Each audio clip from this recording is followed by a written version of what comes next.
सुरुचि ने प्रवचन सुन सुन के प्रतिज्ञा ले ली थी कि अब वो कोई भी पाप नहीं करेगी, सबसे अच्छे से बात करेगी, किसी के साथ बुरा नहीं करेगी। बहू, ये मच्छर तेरे गाल पे कब से बैठा है? अरे काट लिया तो गाल गुलाब की तरह लाल कर देगा। बैठे रहने दो माँ जी, उसे आराम करना होगा। उसने मेरे गाल को अपना घर समझ लिया है, तो मैं उसे बेघर क्यों करूं? अरे ज्ञान की बारिश बाद में करना, अपने गाल का मच्छर हटा ले। मलेरिया हो गया तो तुझे आराम करना पड़ेगा। माँ जी, डेंगू मलेरिया तो सांसारिक बीमारियां हैं, हमें इनसे ऊपर ही तो उठना है ना। अरे बेटा, इनसे आदमी ऊपर ही उठ जाता है। क्या हुआ? काट लिया। अरे मैंने तो कहा ही था, मार देना था उसको। नहीं नहीं माँ जी, उसे भोजन करना था, मैंने उसे पोषण दिया है, मुझसे पुण्य का काम हुआ है। अरे उड़ रहा है टुनटुना के, ताली बजा के मार दे वरना फिर काट खाएगा। नहीं नहीं माँ जी, जीव हत्या करना पाप है। मैंने एक बार व्हाट्सएप पे एक उपदेश पढ़ा था, मच्छर आपको काटे ये उसका जुनून है, उसके बाद आप खुजाओ ये आपका सुकून है, लेकिन कभी मच्छर को मारना मत, क्योंकि उसकी रगों में आपका ही खून है। अरे तू और तेरा व्हाट्सएप का ज्ञान, भगवान बचाए।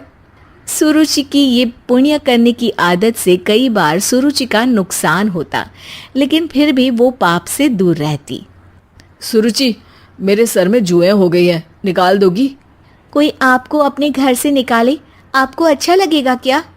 अरे लेकिन परेशान करती हैं जुएं, दिन भर सर खुजाता रहता हूँ।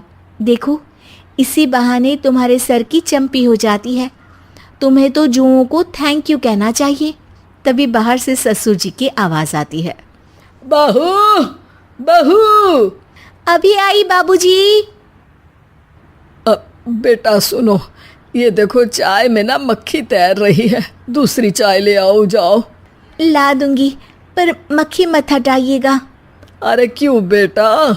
मक्खी चाय का सेवन कर रही है, अच्छा थोड़ी ना लगेगा आप बीच में अडंगा डाल देंगी तो। आपको अच्छा लगेगा क्या अगर कोई आपकी चाय छीन ले? अरे पर निकालूंगा नहीं तो मक्खी मर जाएगी बेटा। नहीं नहीं बाबूजी, आप उसे पीने दीजिए, पीकर उड़ जाएगी। लेकिन बाबूजी मक्खी के साथ ही चाय पी जाते हैं। ये क्या किया बाबूजी? अरे मक्खी सिर्फ चाय ही क्यों पिए, आज सुबह मैंने मिठाई भी खाई है, पेट में ही है, वो पेट में चाय भी पीती रहेगी और मिठाई भी खाती रहेगी। सुरुचि को समझ में नहीं आता कि वो बाबूजी के इस कारनामे पर क्या जवाब दे। वो सास के पास जाती है। सास के हाथ में एक खटमल मारने की दवाई है। माँ जी, आपके हाथ में ये क्या है? अरे बेटा, तू तो बीए पढ़ी है, इतना तो पढ़ने में आया ही होगा कि ये खटमल की दवाई है। माँ जी, आप क्यों मार रही हैं खटमल? मत मारिए माँ जी, आप अपनी नींद के लिए खटमलों को हमेशा के लिए सुला देना चाहती हैं। अरे अब चुप भी हो जाओ देवी, पुरानी दवाई है, एक्सपायर हो गई है, फेंकने जा रही हूँ, नहीं मार रही हूँ खटमल। और वैसे भी खटमल से ज्यादा तो तूने हमारी नींद हराम कर रखी है। माँ जी, पुण्य करना चाहिए, आपको तो ज्यादा करना चाहिए, आपकी तो उम्र भी हो रही है। अरे उम्र से याद आया, बैंक में जाकर जन्म तारीख सही करवानी है, तैयार हो जा, कल स्कूटी चला के ले जाना मुझे। अगले दिन सास घर से निकलने से पहले दही शक्कर खा रही है और जल्दी जल्दी में हाथ नहीं धोती। बहू स्कूटी निकालती है और सास ताला लगाती है। ताला लगाते वक्त शक्कर के दाने ताले पे रह जाते हैं और दोनों सास बहू हड़बड़ी में घर से बाहर निकल जाती हैं। अच्छा हुआ कि तेरी स्कूटी में सेल्फ स्टार्ट है, वरना तू तो बोलती कि मैं किक नहीं मारूंगी, किक मार दी तो पाप लगेगा।